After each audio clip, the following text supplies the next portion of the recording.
to me, click.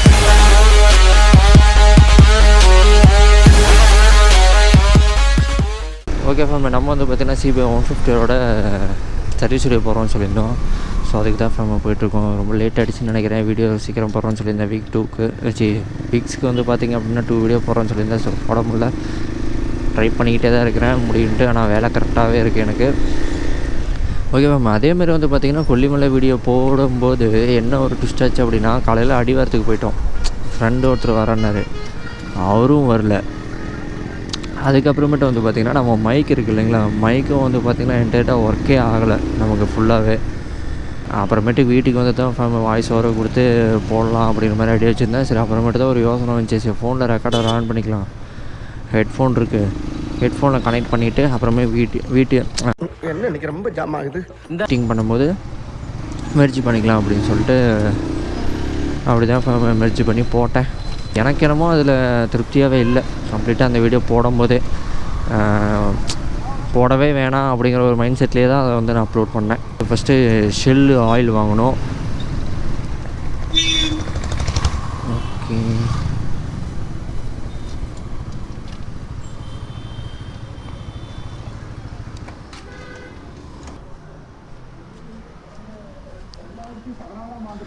Anna Shell 10W30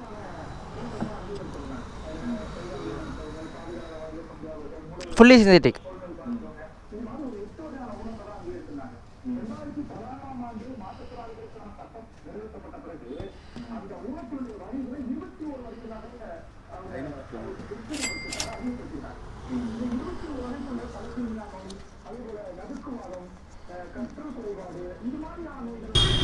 so okay fame, நம்ம வந்து பார்த்திங்கன்னா ஆயில் வாங்கிட்டு கிளம்பியாச்சு. இப்போ எங்கே போயிட்டுருக்கோன்னு பார்த்தீங்கன்னா நம்ம ஃப்ரெண்டு வீட்டுக்கு தாங்க போயிட்டுருக்கோம். இங்கே வந்து பண்ண முடியாதுங்க, நம்ம வந்து வீடு ரொம்ப சின்னது, அதுக்கு மேலே ரெண்ட்டுக்கு தான் இருக்குமா. அதனால் ஓனர் வந்து பார்த்திங்கன்னா ஏதோ ஒன்று சொல்லுவாங்க, ஆல்ரெடி சொல்லியிருக்காங்க. ஸோ அதனால் அங்கே பண்ணுறதே இல்லை. ஸோ ஓகே ஃபேம், நம்ம வந்து பார்த்திங்கன்னா ஃப்ரண்ட் இடத்துக்கு வந்து வண்டி எடுத்துகிட்டு வந்தாச்சு. நான் ரேரில் இருக்க சீட் மட்டும் ரிமூவ் பண்ணிட்டேன். இங்கே 2 போல்ட் வரும், இது 2 ரிமூவ் பண்ணி விட்டாச்சு. ஃபஸ்ட்டு இந்த டெயிலில் நம்ம கழட்டணுங்கிறது தேவையில்லை, சீட் மட்டும் எடுத்துகிறோம். ஏன்னா நம்ம வந்து டேங்க் ரிமூவ் பண்ணுவோம்.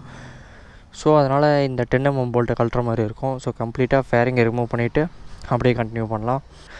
இங்கே ஒரு போல்ட் வரும், இங்கே ஒன்று, அப்புறம் இந்த இடத்துல ஒன்று வரும். ஸோ இது 3த்தையுமே வந்து பார்த்திங்க அப்படின்னா ரிமூவ் பண்ணோம் அப்படின்னாவே ஃபேரிங்கை ரிமூவ் பண்ணிடலாம். ஆயில் ஒன்றும் மாற்றிடலாம். அப்புறமே வந்து பார்த்திங்கன்னா த்ராட்டில் பாடி எப்படி க்ளீன் பண்ணணும் அப்படிங்கிறத வந்து பார்த்திங்க அப்படின்னா என்டையராக வந்து இதிலேயே நம்ம வந்து பார்த்துடலாம்.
த்ராட்டில் பாடி கண்டிஷன் பாருங்களேன் எப்படி இருக்குன்ட்டு. ஸோ இதை தான் வந்து கம்ப்ளீட்டாக நம்ம வந்து க்ளீன் பண்ண போகிறோம் இப்போ.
அப்படி இருக்க கண்டிஷன் உங்களுக்கு நல்லாவே தெரியும் எந்த அளவுக்கு நம்ம முடிஞ்ச அளவுக்கு கழுவி நீட்டாக வச்சுட்டோம் அப்படின்னு சொல்லிட்டு. இன்ஜெக்டர் ஏங்க நம்ம வந்து வாஷ் பண்ணவே இல்லை அப்படிங்கிறத பார்த்திங்கன்னா, நம்ம வந்து ரெகுலராகவே இந்த காரு இந்த ஹெவி வெஹிக்கிள்ஸ்லாம் இருக்குது பார்த்திங்களா, அவங்ககிட்ட நம்ம கொடுத்து க்ளீன் பண்ணோம் அப்படின்னா நீட்டாக க்ளீன் பண்ணி கொடுத்துருவாங்க. ஸோ இந்த இடத்துல ப்ளஸ்ஸு மைனஸ்னு சொல்லிட்டு இருக்கும். நீங்கள் இந்த இடத்துல சின்னதாக வந்து பார்த்திங்கன்னா ப்ளஸ்ன்னு சொல்லி இந்த இடத்துல வந்து எழுதியிருக்கும். அந்த மாதிரி அவங்க ஒரு 2 வோல்ட் கொடுத்து நீட்டாக வந்து க்ளீன் பண்ணி கொடுத்துருவாங்க. ஃபஸ்ட் வந்து பார்த்திங்க அப்படின்னா ஆயில் சேஞ்ச் பண்ணுறது தான். அதுக்கு முன்னாடி வந்து பாருங்கள் இதில் எவ்வளோ ஆளுக்கு இருக்குன்ட்டு. ஓகே ஃபேமிலி, நம்ம வந்து பார்த்திங்கன்னா த்ராட்டில் பாடி வந்து பைக்கில் இன்ஸ்டால் பண்ணியாச்சு. ஒன்றும் இல்லை, இங்கே ஒரு 2 ஸ்க்ரூ ஒன்று வருது பார்த்திங்களா சின்னதாக, இங்கே 2 இடத்துல அந்த ஸ்க்ரூ இன்ஸ்டால் பண்ணிட்டாவே நம்ம வந்து த்ராட்டில் பாடியை ஃபிட் பண்ணிடலாம். ஸோ இன்ஜெக்டர் லைன் எல்லாமே வந்து பார்த்திங்கன்னா ரிமூவ் பண்ணி தான் இருக்குது. அதே மாதிரிங்க இதுதான் ஃபியூல் பம்பருக்கு போகிற லைனு ரைட், ஓகேங்களா. இதில் தான் ஃபியூல் கேஜுக்கும் போகிறதும் ஃபியூல் பம்புக்கு போகிற 12 வோல்ட் இதுலேருந்து தான் போகும். ஸோ ஃபியூல் கேஜ் வந்து பார்த்திங்க அப்படின்னா எத்தனை பாயிண்ட் பெட்ரோல் இருக்குது என்ன ஏதுன்னு காமிக்கல அப்படின்னா இங்கே பாருங்கள் பிளிங்க் ஆகிட்டு இருக்குது பார்த்தீங்களா. ஸோ இந்த மாதிரி வந்து 150 ஆர்லேயும் சரி 250 ஆர்லேயும் பிளிங்க் ஆகும். அதே மாதிரி ஏன் மால் ஃபங்க்ஷன் லைட் எரிஞ்சிக்கிட்டு இருக்குது அப்படின்னா, மால் ஃபங்க்ஷன் லைட் வந்து கம்ப்ளீட்டாக பாருங்கள், இது சென்சாருக்கு போகிறது, இதுவும் சென்சாருக்கு போகிறது. அப்புறம் வந்து பார்த்திங்க அப்படின்னா இங்கே ஒன்று இருக்குது பாருங்கள், இது வந்து பார்த்திங்க அப்படின்னா இன்ஜெக்டருக்கு 12 வோல்ட் போகிறது. இந்த லைன் தான் 12 வோல்ட் போகும். அதே மாதிரி நிறைய பேருக்கு வந்து 150 ஆரில் ரேடியேட்டர் ஃபேன் ஓடவே மாட்டேங்குது. எனக்கு ஏதாவது ஒயரிங்கில் கம்ப்ளைண்ட் இருக்கா என்ன எதுங்கிறது நீங்கள் எப்படி செக் பண்ணணும் அப்படின்னா, ஸோ இந்த லைன் இருக்குது பார்த்தீங்களா, இந்த லைனை கழட்டி விட்டிங்க அப்படின்னா ஃபேனோட சத்தம் கேட்கும். இதுவும் ஃபேன் ஓடிக்கிட்டு இருக்கு. ஸோ அப்போ வந்து பார்த்திங்க அப்படின்னா நமக்கு ஒயரிங்கில் வந்து இஷ்யூ இல்லை அப்படிங்கிறத அர்த்தம். அதே மாதிரி இந்த ரிலே போயிருந்தாலும் இந்த மாதிரி கழட்டி விடுறோம்ல, அந்த மாதிரி கழட்டி விட்டுட்டு இந்த ரிலே கம்ப்ளைண்ட்டாக இருந்தாலும் ஃபேன் ஓடாது. ஆரம்பிச்சாருங்க. கழட்டி பார்க்கலாம் ஒரு கையில். இருங்க ஃபேம், நான் அதை கழட்டிட்டு கண்டினியூ பண்ணுறேன். ஸோ ஃபேம், இந்த ரிலே பாருங்கள், நான் வந்து இந்த ரிலேவை கழட்டிட்டேன். இந்த ஃபேனுக்கு தெர்மோஸ்டாட்டுக்கு போகிற சென்சாரையும் லைனையும் நான் வந்து கட் பண்ணி விட்டேன். இப்போ பாருங்கள், இந்த ரிலே நான் போடுறேன், ஃபேன் கண்டினியூ ஆக ஆரம்பிச்சிடும். அப்படி கேட்குறது பார்த்தீங்களா?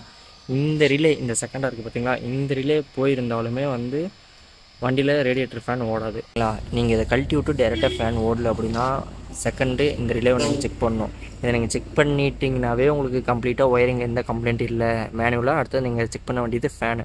அதே மாதிரி இந்த ரிலே வந்து கழட்டணும் அப்படின்னா இப்போ பார்த்தீங்களா, மீட்டரில் லைட் எரிஞ்சிட்ருக்கோம். இங்கே பாருங்கள், கம்ப்ளீட்டாக வண்டியில் எல்லா லைட்டுமே எரிஞ்சிக்கிட்டு இருக்குது. இது எதுவுமே கம்ப்ளீட்டாக எரியாது. அதையும் வந்து ஷோ பண்ணலாம். இருங்க அதே மாதிரி நான் ரிமூவ் பண்ணிடுறேன். இந்த 2 கிளிப்பு மாதிரி இருக்கும், இந்த 2 கிளிப் மாதிரி ப்ரெஸ் பண்ணி அதை மேலே எடுக்கிற மாதிரி இருக்கும். ஓகே ஃபேம், இப்போ பாருங்கள், நான் இந்த இடத்துல ஃபஸ்ட்டில் இந்த ரிலேவை நான் கம்ப்ளீட்டாக இது பண்ணிட்டேன். பாருங்கள், வண்டியில் டிஸ்பிளேவே இது வரையில் என்ன ஒர்க் ஆகும் அப்படின்னா செல்ஃப் மட்டும் ஒர்க் ஆகும் இந்த இதில். இப்போ தெரியுதுங்களா? ஏன்னா இப்போ கம்ப்ளீட்டாக நம்மகிட்ட இந்த இது எதுவுமே என்டையர் எதுவுமே இல்லாதனால இங்கே பாருங்கள், நியூட்ரல் லைட் மட்டும் எரியும் பார்த்தீங்களா. ஸோ இதுதான் ஃபேம். இந்த ரிலே போட்டோடனே கம்ப்ளீட்டாக வண்டியில் எல்லாம் வேலை செய்ய ஆரம்பிச்சிடும்.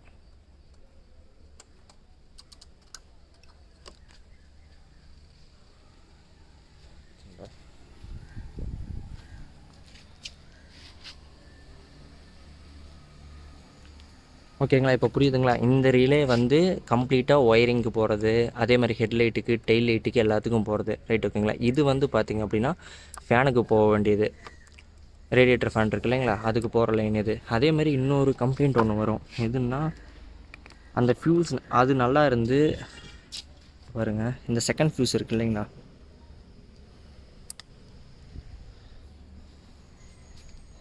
செகண்ட் ஃபியூஸை நீங்கள் கழட்டிட்டாலுமே உங்களுக்கு செகண்ட் ஃபியூஸை நீங்கள் கழட்டிட்டிங்கனாவே இங்கே பாருங்கள் லைட்டு மட்டும் எரியாது.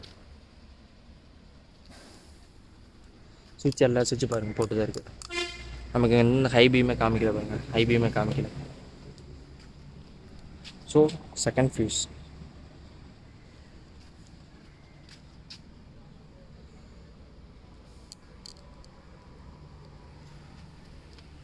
ஸோ இங்கே பாருங்கள், இப்போ வந்து ஹெட்லைட் போட்டதுக்கு உண்டான அந்த லைன் காமிக்குது. சுவிட்ச் பாருங்கள், ஐபிஎம் இருக்குது, லைட் எரியுது பாருங்கள். ஸோ ஒயரிங்கில் எனக்கு தெரிஞ்சது இது ஒன்று இருக்குது. அதேமாதிரி வந்து பார்த்திங்க அப்படின்னா இங்கே ஒரு எக்ஸ்ட்ரா ஃபியூஸ் ஒன்று வச்சுக்கோங்க. ஸோ அதே மாதிரி ஃபஸ்ட் ஃபியூஸ் கழட்டினீங்க அப்படின்னா இங்கே பாருங்கள், இந்த சைட்லேருந்து ஃபஸ்ட் ஃபியூஸ் கழட்டிட்டிங்க அப்படின்னா பாருங்கள், ஃபஸ்ட்டு ஃபியூஸ் ஹெட்லைட் எல்லாம் எரியும். என்டையராக வண்டியில் இருக்க ஹெட்லைட் எல்லாம் எரியும். என்ன வேலை செய்யுது அப்படின்னா மீட்ரு வேலையே செய்யாது. அது மீன்ஸ் எப்படின்னா ஓடோ வந்து வேலை செய்யாது, ஆர்பிஎம் வந்து வேலை செய்யும், ஓடோ வந்து வேலை செய்யாது. சில ஒரு டைமில் செகண்ட் ஃபியூஸும் ஃபஸ்ட் ஃபியூஸும் இந்த பாருங்கள், இந்த ஃபியூஸும் இந்த ஃபியூஸும் இந்த ஃபியூஸ் மூணுமே என்டையராக போயிருந்துச்சுன்னா ஆர்பிஎம்மும் வேலை செய்யாது. இதையும் கொஞ்சம் அப்படியே நோட் பண்ணி வச்சுக்கோங்க. ஓகே, ஃபியூஸ் இன்ஸ்டால் பண்ணியாச்சு. அப்படியே பாருங்கள், இங்கிட்டு ஷோ ஆகிட்டுருக்கு. ஓகேங்களா, இது எல்லாமே கொஞ்சம் வந்து நோட் பண்ணிக்கோங்க. அதே மாதிரி வந்து இந்த 10mm போல்ட் கழட்டுனீங்க அப்படின்னா இந்த இடத்துல ஒரு இன்னொரு ஃபியூஸ் க்ரீன் கலரில் ஃபியூஸ் வரும். அது எந்த ஃபியூஸுக்கு வருதுன்னா செல்ஃப் ஸ்டார்ட் ரிலேக்கு வருது பார்த்தீங்களா. இந்த ரிலேக்கு உண்டான ஃபியூஸோட ஸ்பேர் ஃபியூஸ் வந்து இந்த இடத்துல இருக்கும். ஸோ இது இருக்கா இல்லையாங்கிறத நீங்கள் செக் பண்ணிக்கோங்க. அப்படி இல்லை அப்படின்னா ஒரு சேஃப்டி பர்பஸ்க்கு வாங்கி வச்சுக்கோங்க. இது வந்து பார்த்திங்க அப்படின்னா நான் வந்து நம்ம வண்டியில் கோப்ரோ வச்சுருக்கோம் இல்லைங்களா. ஸோ ஃபோன் சார்ஜ் போடுறது என்னது, நான் மீதி இருக்க டைமில் என்ன பண்ணுவேன் அப்படின்னா இடத்த இந்த மாதிரி சும்மா இருக்கும்போது இந்த இடத்துல வந்து கனெக்ஷன் பண்ணி வச்சுட்டு நான் மொபைல் ஏதாவது சார்ஜ் பண்ணிக்குவேன். மீதி இருக்க நேரம் கழட்டி நான் டேப் போட்டு வச்சுக்குவேன். ஓகேங்களா. சரி, நம்ம வந்து த்ராட்டில் பாடியெல்லாம் கம்ப்ளீட்டாக க்ளீன் பண்ணி வச்சுக்கோங்க. அடுத்தது வந்து பார்த்திங்க ஆயில் போடுறது தான். அதுக்கு முன்னாடி வந்து ஏர் ஃபில்டர் பாக்ஸ் வந்து ஃபிட் பண்ணிடலாம். ஃபிட் பண்ணிவிட்டு ஆயில் சேஞ்ச் பண்ணிடலாம். இது மேக்ஸிமம் எல்லாத்துக்குமே தெரியும். சரி, தெரியாதவங்களுக்கும் கொஞ்சம் யூஸ்ஃபுல்லாக இருக்கும். சரி, அதையும் வந்து நான் வந்து கவர் பண்ணிடுறேன். ஓகே ஃபேம், இப்போ வந்து பார்த்திங்க அப்படின்னா ஏர் ஃபில்டர் பாக்ஸ் உட்கார வச்சுச்சு. இங்கே ஒரு ஸ்க்ரூ, இங்கே பார்த்திங்க அப்படின்னா 10mm போல்ட் வரும், 2 போல்ட் வரும். அதை ஃபிட் பண்ணிவிட்டு இன்ஜெக்டர் போகிற லைனும் கொடுத்தாச்சு, சென்சர்ஸ் போகிற லைன் எல்லாத்தையுமே கம்ப்ளீட்டாக கொடுத்தாச்சு. அதே மாதிரி ஏர் ஃபில்டர் பாக்ஸில் வந்து பார்த்திங்கன்னா ப்ரீத் ரோஸ் ஒன்று வரும். இங்கே பாருங்கள், இந்த இடத்துல இருக்குது பார்த்திங்களா, இந்த இடத்துல வந்து டேரெக்டாக ஏர் ஃபில்டர் பாக்ஸுக்கு பிரீத் ரோஸ் போகும், அதையும் போட்டுருங்க. இந்த மாதிரி சாக்கெட் இன்ஸ்டால் பண்ணும்போது வந்து பார்த்திங்க அப்படின்னா லைட்டாக ஒரு க்ரீஸ் அப்ளை பண்ணிக்கோங்க, இல்லை சின்னதாக ஈஸியாக போகிற மாதிரி ஒரு க்ரீஸ் ஒன்று அப்ளை பண்ணிக்கோங்க. Okay fam. அடுத்தது வந்து பார்த்திங்க அப்படின்னா அண்டர்பிளியை ரிமூவ் பண்ணிவிட்டு நம்ம வந்து ஆயிலை ரிமூவ் பண்ண வேண்டியது தான்.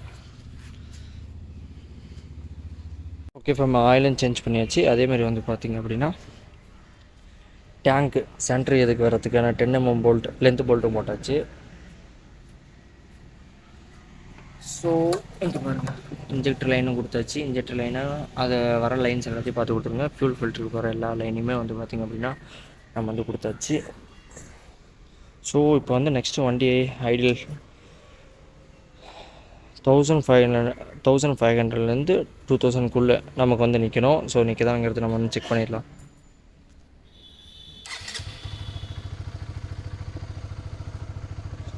ஸோ நமக்கு வந்து ப்ராப்பராக நிற்கிது, பார்த்தாலே தெரியும்.